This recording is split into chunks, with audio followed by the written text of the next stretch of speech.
Beaucoup d'entrepreneurs ne réalisent pas que le stress, l'anxiété qu'ils éprouvent sont provoqués par des problèmes d'argent. De la finance vous sert au creux de l'oreille tout ce que vous devez savoir pour avoir l'esprit tranquille quand vous pensez à vos finances. Hello tout le monde, bienvenue sur le podcast de la finance, mais pas que. Nous aidons celles et ceux qui ont l'esprit d'entreprendre à se libérer du stress provoqué par l'argent et à bâtir de la richesse. Je suis Solange Baboy, consultante financière spécialisée en gestion d'argent. Alors aujourd'hui, on va répondre à la question suivante. Comment assurer la rentabilité de ton entreprise? Est-ce que tu es prêt? C'est parti.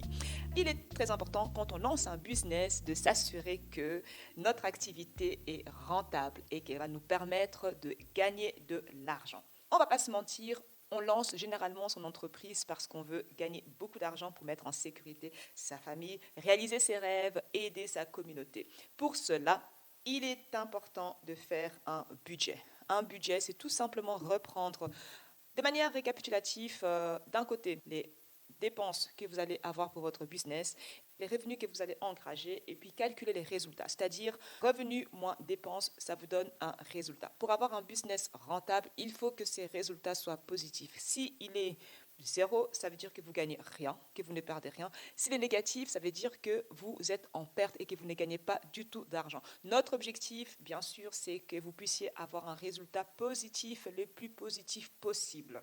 Un constat que j'ai fait depuis que j'accompagne, je coach et je forme des entrepreneurs, c'est que beaucoup de personnes pensent qu'elles ont un business, alors que ce qu'elles ont vraiment, c'est un hobby.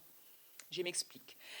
La différence entre un hobby et un business, c'est qu'un hobby te coûte de l'argent, alors qu'un business, un vrai business, te rapporte de l'argent.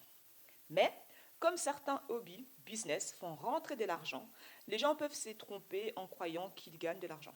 Laissez-moi clarifier la différence entre faire rentrer de l'argent et gagner vraiment de l'argent. Quand tu fais rentrer de l'argent, cela veut tout simplement dire que tu as de l'argent qui rentre par des transactions, par les ventes que tu fais.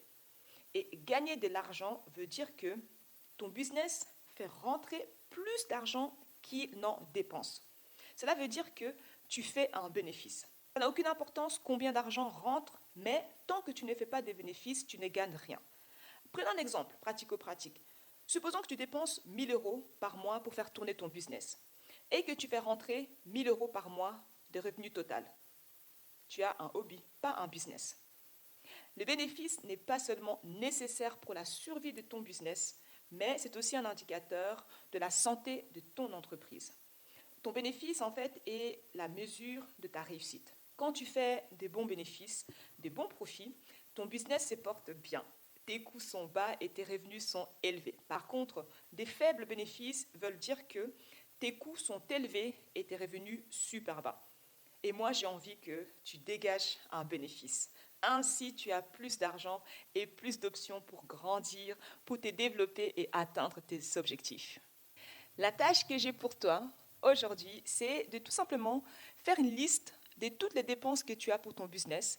Et de l'autre côté, tu fais donc la liste de tous les revenus que tu as.